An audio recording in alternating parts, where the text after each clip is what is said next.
Bonsoir. Omar Haddad. Alors, le 24 juin 1991, Madame Marshall était retrouvée morte, poignardée, barricadée de l'intérieur dans la cave de sa villa, la Chamade à Mougins.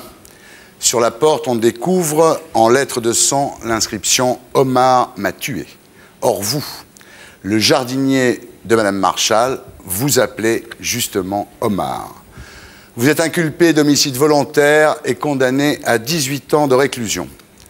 Partiellement gracié par le président de la République, vous sortirez de prison après 7 ans, 2 mois et 8 jours derrière les barreaux. Mais le 20 novembre 2002, la Cour de cassation rejette votre demande en révision pour votre procès, déclarant que les nouveaux éléments présentés par votre défense ne permettent pas de douter de votre culpabilité. D'autre part, l'avocat de la famille Marshall, maître Kiejman, déclare « Je ne suis pas étonné qu'Omar Haddad soit convaincu de n'avoir pas tué Madame Marshall. Tant de gens le lui répètent avec complaisance depuis si longtemps. Soutenir qu'Omar Haddad a été condamné et le reste parce qu'il est marocain relève de la pure démagogie, dixit maître Kiejman. Voilà la situation, Omar Haddad, gracié mais pas innocenté, donc quelque part toujours coupable. Alors, avec la collaboration de Sylvie Lotiron, vous avez écrit un livre qui est publié au Seuil et qui s'appelle « Pourquoi moi ?»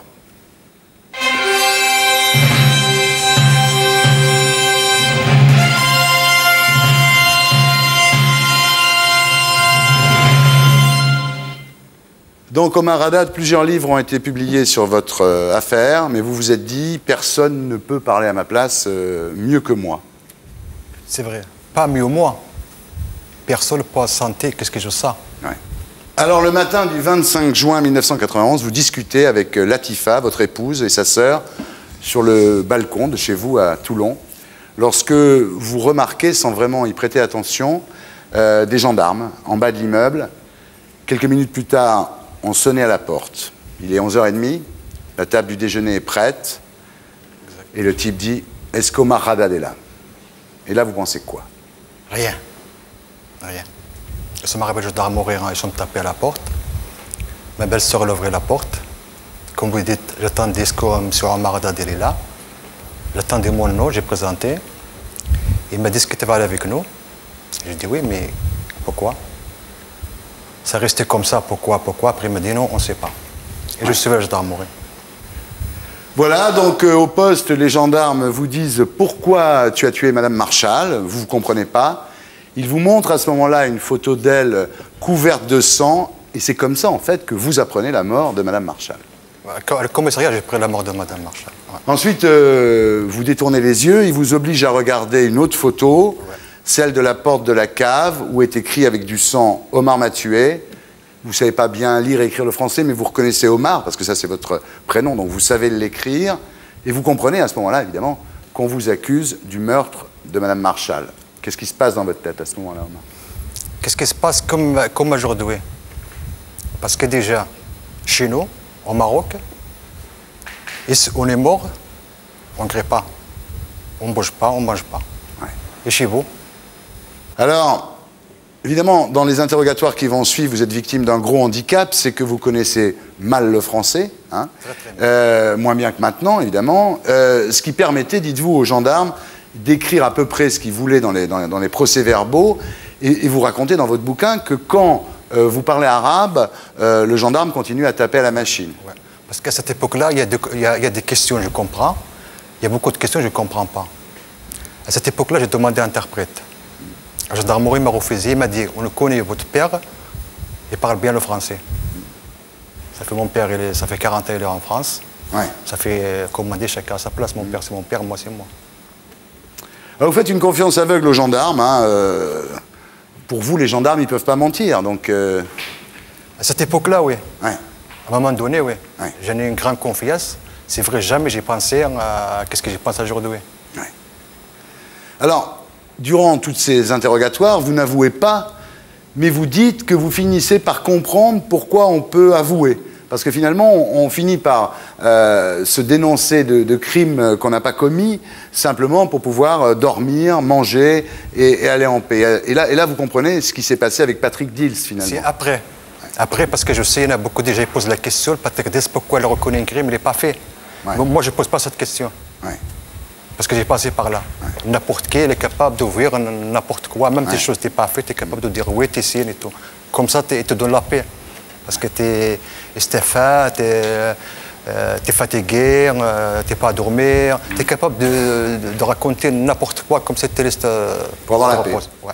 Alors vous êtes condamné, donc à 18 ans, vous ferez, comme je l'ai dit, 7 ans, 8 mois et 2 jours derrière les barreaux. Et vous dites, quelqu'un qui est enfermé pour rien dans une cellule de 9 mètres carrés ne compte pas les jours, mais les secondes. Ouais. Ouais. Parce que c'est la raison pour laquelle le titre de mon livre, Pourquoi moi? Ouais. Parce que c'est la seule phrase, je pense beaucoup dans ma tête, il est dans ma tête. Ouais. Pourquoi moi? Pourquoi je suis là? Qu'est-ce que j'ai fait ici? On pose beaucoup de questions. Ouais. Et c'est vrai, on ne dit pas les jours, ils ne passent pas, les secondes ne passent pas. C'est quelque chose de terrible. Alors aujourd'hui, vous travaillez à Marseille, donc prenez le train pour aller tous les matins à Marseille à 7 h de Toulon, dans une charcuterie halal. Alors votre combat maintenant, Omar Haddad, et c'est la raison pour laquelle vous avez écrit ce livre avec Sylvie Lotiron, vous voulez que votre innocence soit reconnue et vous dites, si j'étais coupable, croyez-vous que je voudrais un autre procès? Oui, parce qu'il y a quelque chose que moi je ne comprends pas. Si on a cause sans preuve, je suis désolé, on est tous coupables. Qui a tué Mme Marshall, Omar Haddad? Qui a tué Mme Marshall? Je crois que c'est la question. Il y a des milliers de personnes qui posent cette question. Qui a tué Mme Marshall? Malheureusement, moi, mes avocats, la presse, ils n'ont pas le droit d'arrêter le coupable. Sauf la justice a le droit d'arrêter le coupable. Comme vous savez, dans la phrase où c'est marqué Omar m'a tué, il y a deux traces génétiques, deux hommes différents. Oui. On a trouvé dans l'ossa où c'est marqué Omar m'a tué. Oui. Je précise quelque chose, parce qu'il y en a, cette trace d'ADN, c'est pas trouvé n'importe droit dans la porte. C'est trouvé où c'est marqué Omar m'a tué dans l'ossa. Ça fait dire, aujourd'hui, pour moi, je suis sûr certain, c'est la personne, il a écrit, c'est lui-même, il a tué Mme Marshall. Pourquoi la famille Marshall a choisi, pour s'attaquer à un jardinier marocain sans beaucoup de pouvoir, disons, Maître Leclerc, qui est quand même le président de la Ligue des droits de l'homme? C'est la question que je pose moi-même. Parce que au départ, c'est vrai, il y a un avocat, le président des droits de l'homme, et après, la dernière fois là, ancien ministre de la Justice. Ouais. Bon. De départ, ils sont tout faits pour il n'y en a pas un deuxième procès. Aujourd'hui, je pose la question à tout le monde, surtout à la famille de la victime. Est-ce qu'ils sont satisfaits, la personne, elle a tué Mme Marshall comme ça, est-ce qu'ils sont satisfaits pour 7 ans de prison? Ça, c'est la première question. Et s'il y a un deuxième procès, qui s'y prend le risque? Personne ne prend le risque, c'est moi. Ouais, d'y retourner. Retourner ou à quitter. Pourquoi, lorsque vous avez écopé de 18 ans de prison, ce qui est beaucoup, mais ce qui pour un meurtre est moins que la réclusion à perpétuité, pourquoi la famille de Mme Marshall n'a pas protesté? C'est la question que je pose moi-même. Parce qu'aujourd'hui, le combat est continué pour moi, pour ma famille, et aussi pour Mme Marshall. Parce que personne ne mérite de mourir comme ça. Et aussi, personne ne mérite 18 ans. Parce que j'ai dit 18 ans, parce que c'est grâce à l'opinion publique, c'est grâce à Sa Majesté Hassan II et M. Chirac, bien sûr. Pourquoi les enquêteurs n'ont-ils jamais interrogé votre oncle Mimoun, qui était le majordome de Mme Marshall pendant des années? Parce que Mimoun, depuis et après la mort de Mme Marshall, il a demandé à voir le juge. Personne n'écoutait. Après 5 ans, il a déclaré qu'est-ce que Mme Marshall a dit à Mimoun. Il a dit à la presse. Il a raconté ça à la presse. Après la justice, il a interrogé Mimoun. Il a dit pareil, qu'est-ce qu'il a dit à la presse, il a dit à la justice. Après la justice, il a dit, c'est un témoin trop tard. Ouais. Mais, est-ce que la justice, ils savent bien, Mimoun, il a travaillé plus de 7 ans chez Mme Marshall. Ils savent bien. Alors pourquoi on ne pose pas la question?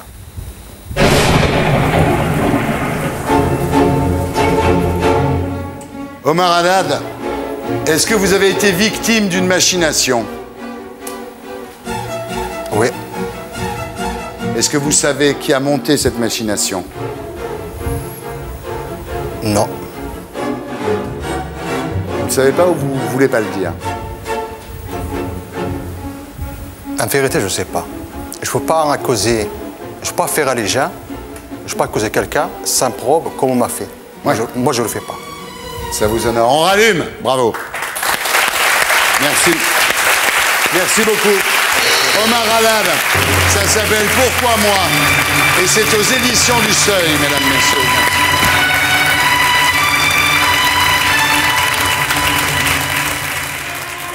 Et pour être sûr de ne rien rater de Inarditube, abonnez-vous et mettez un pouce bleu.